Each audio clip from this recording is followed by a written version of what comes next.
Halo, selamat pagi. Apa kabar pemirsa TVR Parlemen dimanapun Anda berada? Tentunya berjumpa kembali dalam program TVR 09 bersama saya Rina Reski dan juga rekan saya. Dan saya Elisa Purba. Pemirsa, dalam 30 menit ke depan kami akan sajikan kepada Anda sejumlah berita nasional.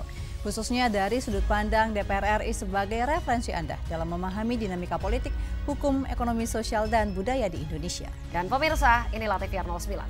Selengkapnya.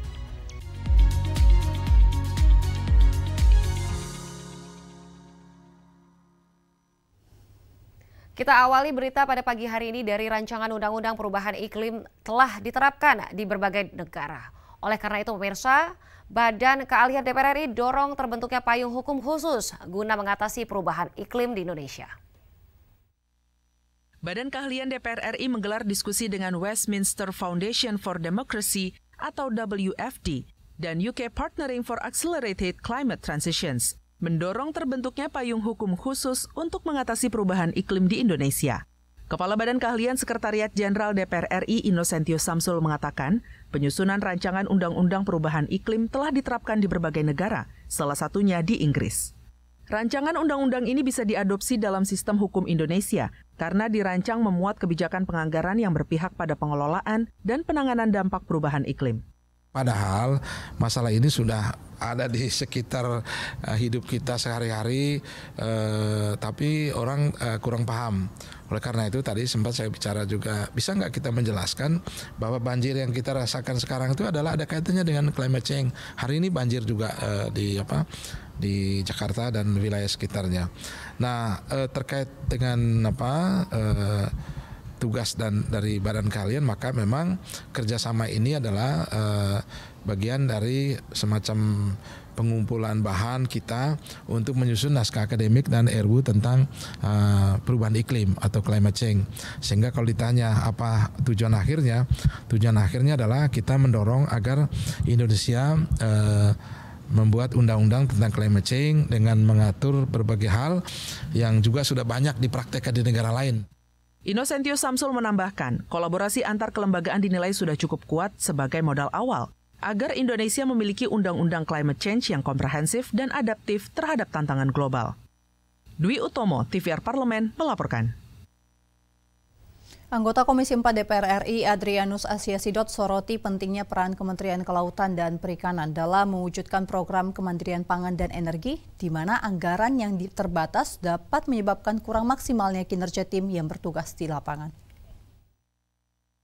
Anggota Komisi 4 DPR RI mendorong usulan penyesuaian pagu indikatif Kementerian Kelautan dan Perikanan sebesar 23 triliun. Besaran ini dinilai realistis sesuai dengan tugas dan tanggung jawab yang dilakukan dalam menjaga keamanan wilayah laut Indonesia. Anggota Komisi 4 DPR RI Adrianus Asiasidot menyoroti pentingnya peran Kementerian KKP dalam mewujudkan program kemandirian pangan dan energi. Menurutnya, anggaran yang terbatas menyebabkan kurang maksimalnya kinerja tim yang bertugas di lapangan, seperti kondisi armada kapal pengawas kelautan di Batam yang kurang memadai, sehingga maraknya terjadi kasus illegal fishing. Sebagai contoh, temuan kami di Komisi 4, kapal pengawas kelautan yang ada di Batam itu hanya beroperasi 28 hari setahun. Itu karena tidak adanya dukungan dana operasional. Ya. Nah ini kan sangat kontras dengan tuntutan bahwa pencurian ikan di laut itu sangat luar biasa. Illegal fishing juga bukan hal yang bisa kita abaikan begitu saja. Baik dari kapal-kapal, terutama nelayan-nelayan luar negeri dari Vietnam, dari Kamboja dan seterusnya, yang memang mencuri ikan-ikan kita di lautan. Adrianus Asiasidot menegaskan, penambahan anggaran Kementerian KKP tahun 2026 diharapkan dapat mencukupi kebutuhan prioritas, pembangunan dan rehabilitasi infrastruktur penting seperti kapal nelayan, cold storage, pabrik es, hingga tempat pelelangan ikan. Adila dan Divo, TVR Parlemen, melaporkan.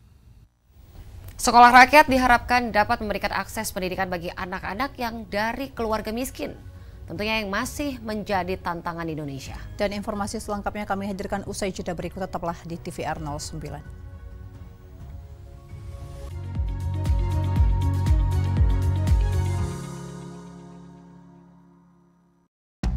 Hai, Sekarang, kamu bisa menyaksikan program-program TVR Parlemen di First Media, channel 18 ya.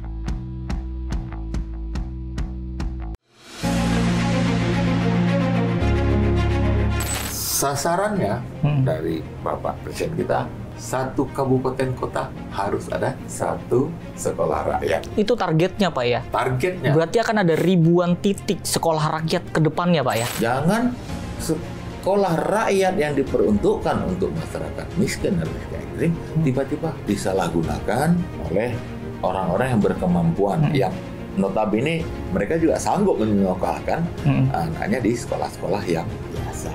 Nah, bagaimana memastikan bahwa program ini bisa terus berlanjut? Tentunya kami dari DPR RI terus mendorong supaya pemerintah ini menganggarkan terus. Jangan berhenti di tengah jalan. Dengan dibangunnya sekolah rakyat ini akan menciptakan anak-anak yang berprestasi. Mungkin nanti lahirnya di daerah 3T.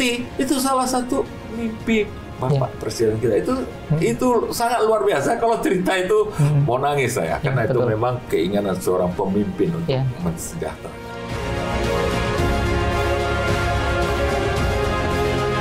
Hanya di TVR Parlemen.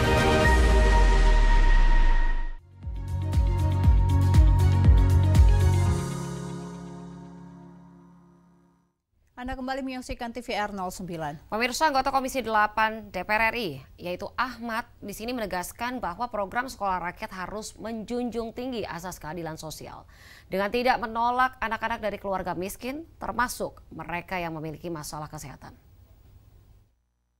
Akses pendidikan bagi anak-anak yang berasal dari keluarga miskin masih menjadi tantangan di Indonesia, karena keterbatasan ekonomi mereka terpinggirkan dari sistem pendidikan formal. Melalui program sekolah rakyat, pemerintah berupaya menjawab masalah ini dengan pendekatan inklusif dan berkeadilan sosial.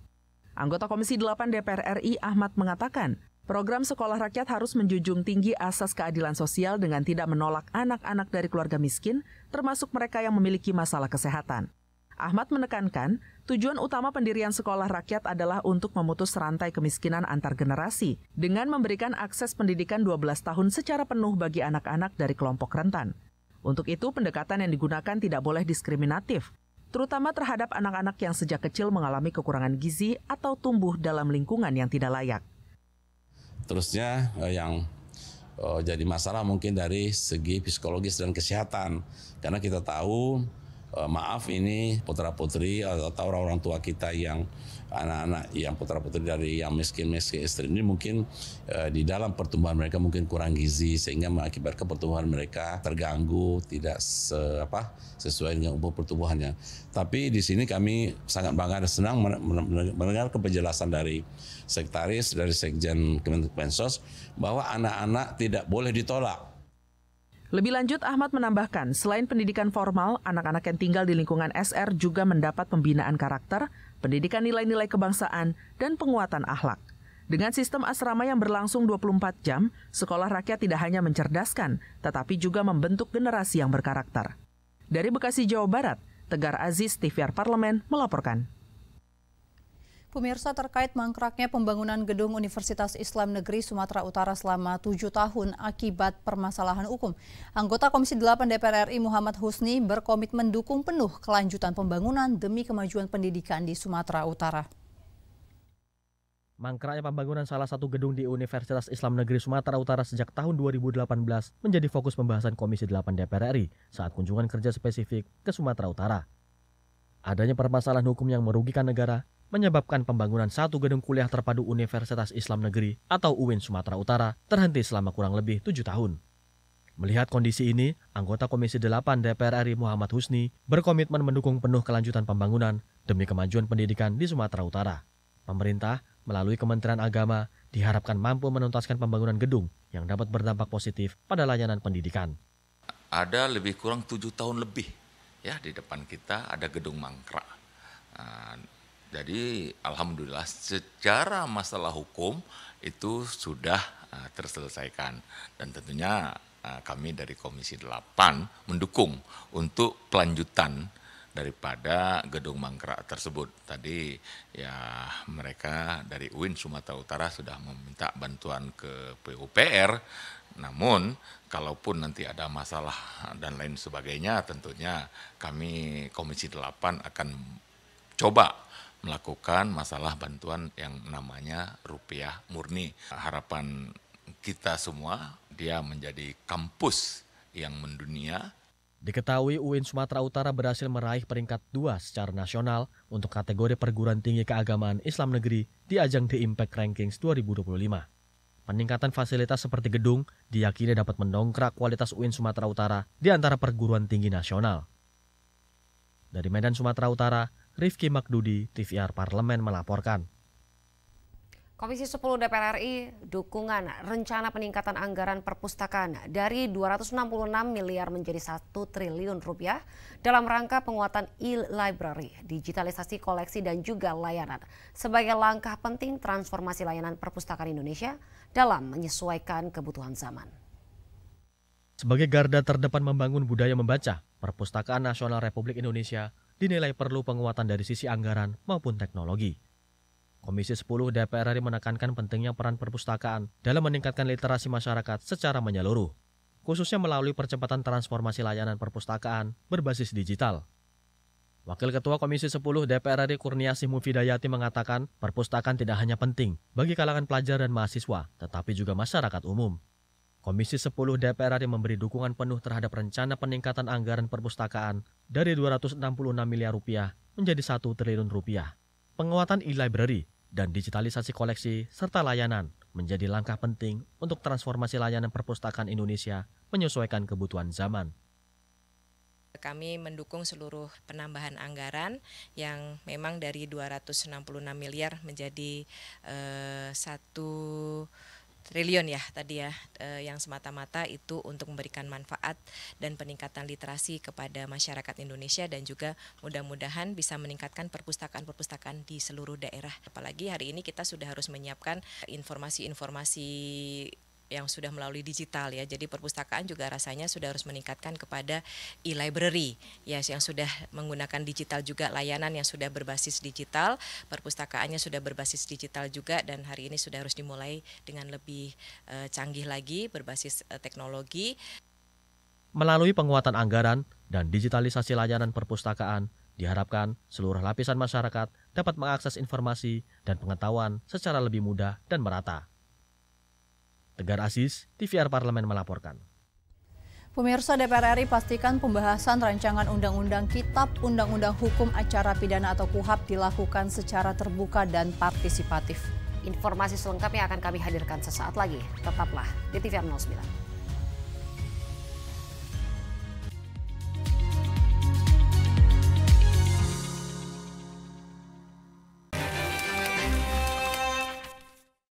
Halo, saya Meli Guslow, saya dari fraksi Partai Gerindra, daerah pemilihan Dapil Jawa Barat 1. Kalian sedang menyaksikan program Di Balik Kursi.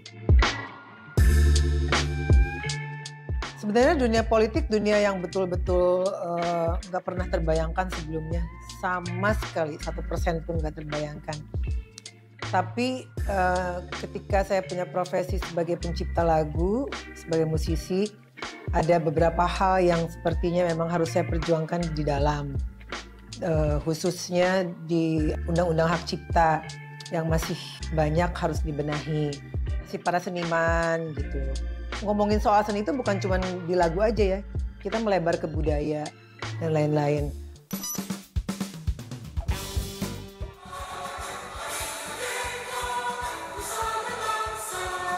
Hari lahirnya engkau Indonesia, merdeka, sekali merdeka tetap merdeka. Deg-degan.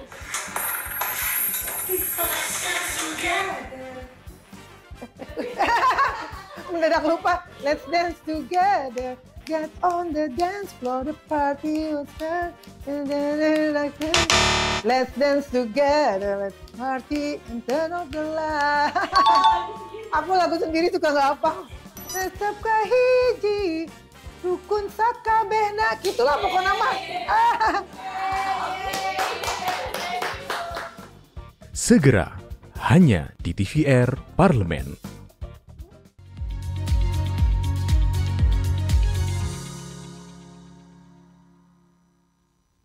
Kita kembali di TVR 09. Pemirsa, DPR RI berkomitmen untuk melibatkan publik secara aktif dan juga tegaskan pentingnya masukan dari berbagai elemen masyarakat dalam merumuskan KUHP yang adil dan sesuai dengan perkembangan zaman. Rancangan Undang-Undang KUHP menjadi salah satu agenda legislasi prioritas nasional yang krusial, mengingat perannya sebagai landasan utama dalam proses peradilan pidana di Indonesia. Mari kita simak bersama liputan mendalam yang telah dikemas oleh tim redaksi TVR Parlemen dalam segmen editorial Parlemen berikut ini.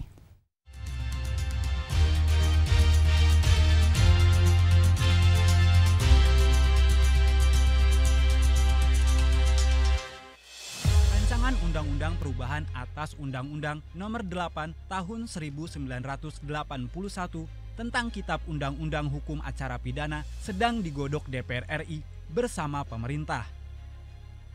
DPR RI melalui Komisi 3 menjamin proses penggodokan RUU KUHP dilakukan dengan terang benderang dan melibatkan partisipasi publik seluas-luasnya. Ketua Komisi 3 DPR RI Habibur Rahman menjelaskan, draft RUU KUHP yang telah dibahas Panja akan kembali dirumuskan oleh tim perumus dan sinkronisasi, lalu dibawa ke Panja RUU KUHP untuk dilakukan finalisasi. Habibur Rahman menegaskan seluruh elemen masyarakat yang ingin memberi masukan dalam pembahasan RUU masih terbuka dan akan dikaji kembali. Kayak tadi dari Komnas Perempuan ada banyak masukan, sebetulnya menurut saya bagus ya.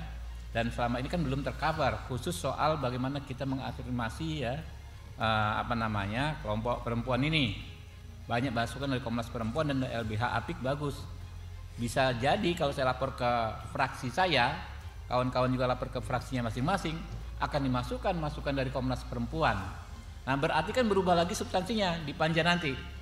Nah, masih terbuka kemungkinan, ya. Nah, setelah selesai rapat Panja yang setelah timus dan timsin, barulah rapat kerja pengambilan keputusan tingkat pertama ya. Bang Nasir Jamil yang paling pengalaman. Tingkat pertama kemudian baru paripurna. Logikanya kan semuanya representasi partai politik yang ada di DPR. Tapi bukan berarti nih saya bilang nih, bukan berarti ketika sudah tingkat pertama paripurna bisa langsung setuju semua. Bukan begitu. Ini kan kita bicara hak konstitusional. Bisa jadi misalnya ada masukan lagi yang bagus lagi, ya kan ya, belum sempat masuk, tapi belum di paripurna, kita masukkan lagi menjelang paripurna. Nah, ini proses yang terus terjadi. Nah, kami berikhtiar ya teman-teman, juga di sini kan saksi lah, agar semua proses ini berlangsung transparan, terbuka. Sementara itu, anggota Komisi 3 DPR RI Rikwanto menyebut RUU KUHP memprioritaskan asas perlindungan hak asasi manusia, terutama dari pihak korban maupun tersangka. Hal tersebut dinilai penting untuk mencegah kesewenangan dalam proses hukum yang berjalan. RUU KUHP juga diniatkan untuk memperkuat peran aparat penegak hukum dan mempertegas mekanisme pengawasan serta memberikan perlindungan yang imbang bagi semua pihak yang terlibat dalam proses penegakan hukum. Nah, di sini KUHP yang kita akan bahas dan insya Allah selesai di akhir tahun ini itu akan memperbarui semuanya. Jadi HAM itu dikedepankan. Nah, HAM ini siapa yang berperan besar mengedepankan?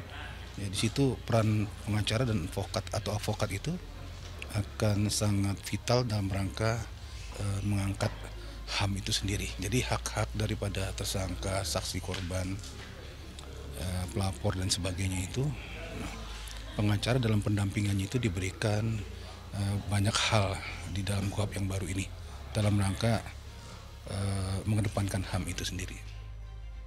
Dalam rancangan Undang-Undang Kitab Undang-Undang Hukum Acara Pidana, pasal penguatan tentang peran advokat dan bantuan hukum juga diakomodir.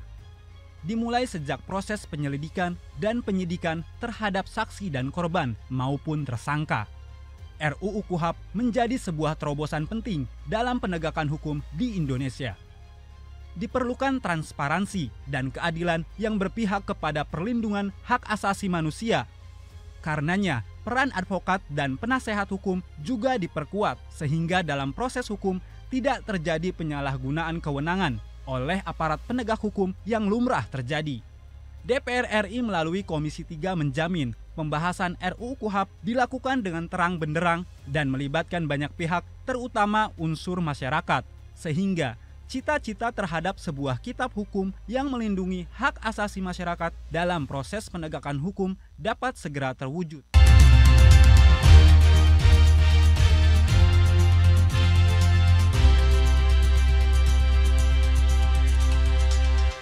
Nah pemirsa, kalau kita berbicara soal jalan-jalan ke Bandung, ini tentu tidak lengkap rasanya ya Rini kalau kita tidak mengunjungi Jalan Braga ini, kawasan wisata sejarah dan juga kuliner dengan bangunan bergaya kolonial Belanda.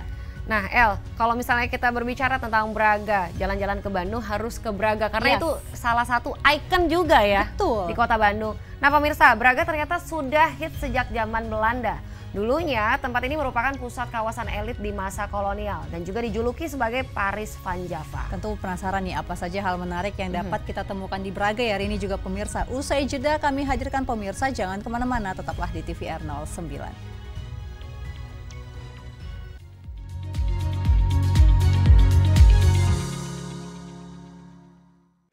Selamat datang di Biro Pemberitaan Parlemen. Anda memasuki kawasan zona integritas menuju wilayah bebas dari korupsi atau WBK dan wilayah birokrasi bersih dan melayani atau WBBM.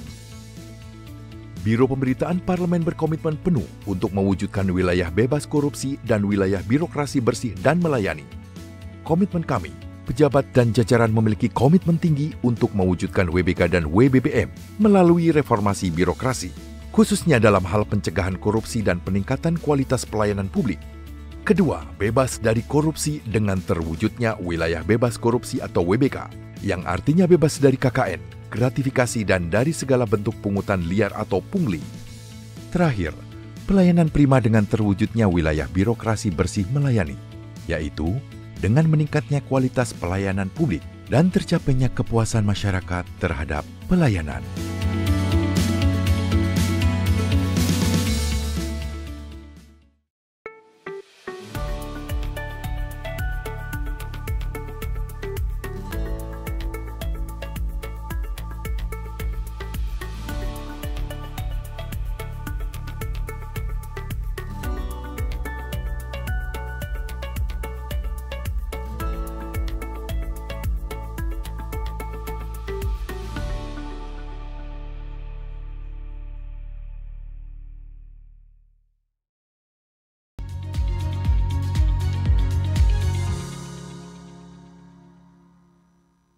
Anda kembali menyaksikan TVR 09. Nah Elisa, tadi kita berbicara tentang Braga dan juga khususnya kota Bandung nih ya.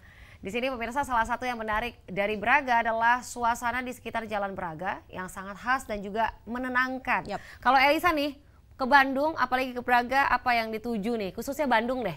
Pengen lihat banyak kafe-kafe karena bangunannya juga menarik ini hari ini ya. Betul. Dan juga deretan bangunan lawas menjadi daya tarik utama wisata kota Bandung ini pemirsa. Benar sekali, karena di Braga juga seperti yang tadi saya sampaikan ya hari ini, pemirsa bisa menemukan kafe, galeri seni hingga toko barang antik yang melengkapi liburan Anda sekeluarga tentunya. Nah, tentunya penasaran dan juga pengen jalan-jalan ke Bandung. Nah pemirsa, tanpa berlama-lama lagi mari kita saksikan tayangan jalan-jalan di Braga Bandung pada segmen Intips, Informasi dan Tips. Berikut ini.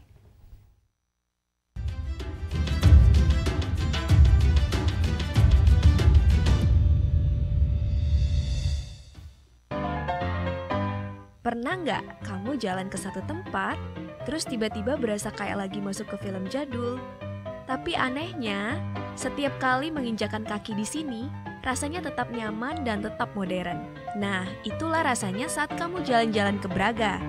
Di tengah keramaian Bandung yang padat dan penuh kejutan, Braga tuh kayak jeda. Satu ruas jalan kecil, tapi ceritanya panjang banget. Dari dulu, Braga sudah menjadi tempat paling hits di Bandung. Bayangin ya, zaman dulu aja orang-orang Belanda udah suka hangout di sini.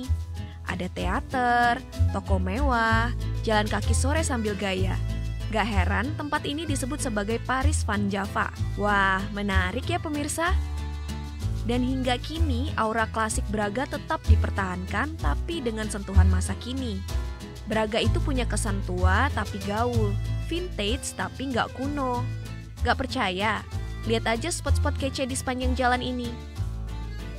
Dari mural penuh warna, kafe dengan nuansa tempo dulu, sampai bangunan yang bikin fits kamu makin artsy. Dan enaknya lagi, semuanya deket-deketan. Tinggal jalan kaki, muter-muter sambil menikmati suasana. Buat kamu yang suka foto-foto, bikin reels atau sekedar healing, Braga tuh ibarat taman bermain yang penuh cerita. Tapi tunggu dulu, Braga nggak cuma soal bangunan dan kopi. Di sini seni tuh hidup. Kamu bisa ketemu pelukis jalanan yang jago banget bikin sketsa wajah kamu dalam hitungan menit. Atau duduk santai sambil dengerin musik akustik yang bikin suasana makin syahdu. Kadang juga ada pameran kecil di pinggir jalan, komunitas ngobrolin sejarah, atau bahkan tur jalan kaki sambil diceritain asal-usul tiap sudut. Bikin kita sadar, oh tempat ini tuh punya vibes-nya tersendiri. Braga itu bisa dinikmati siapa aja, mau yang datang sendiri, bareng sahabat, atau ajak keluarga jalan sore. Tempat ini selalu punya cara bikin kamu nyaman. Jalanannya bersih, trotoarnya lebar, dan atmosfernya tenang tapi hidup. Kalau kamu udah niat ke Braga, ada beberapa tips kecil tapi penting biar makin asik. Yang pertama, datang pagi atau sore hari. Suasana adem dan cahaya matahari lembut banget buat foto. Yang kedua, jalan kaki aja. Ini tempatnya tenang, nikmati pelan-pelan aja. Yang ketiga, cobain kafe-kafe lokal. Banyak banget hidden games dengan rasa dan desain yang khas. Keempat, bawa kamera atau minimal HP dengan baterai full. Percaya deh, bakal susah banget berhenti motret. Dan tentu aja jaga sikap dan kebersihan. Braga milik semua orang. Kita yang jaga, kita juga yang nikmati. Kadang kita nggak butuh tempat yang ribet buat bahagia. Cukup jalan santai sambil lihat bangunan tua, dengar musik akustik dan ngopi bareng orang tersayang. Dan di Braga, kamu bisa dapetin semuanya. Karena Braga bukan sekedar jalan, ia adalah cerita yang terus hidup dan selalu terbuka buat siapa saja yang pengen mampir dan menikmatinya.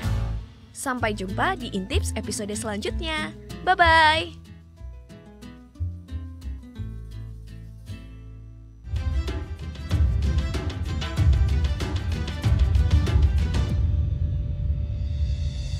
Itu dia tayangannya untuk Anda pemirsa, bisa Anda jadikan sebagai referensi berlibur di akhir pekan tentunya bersama keluarga ya, Ri. Ya.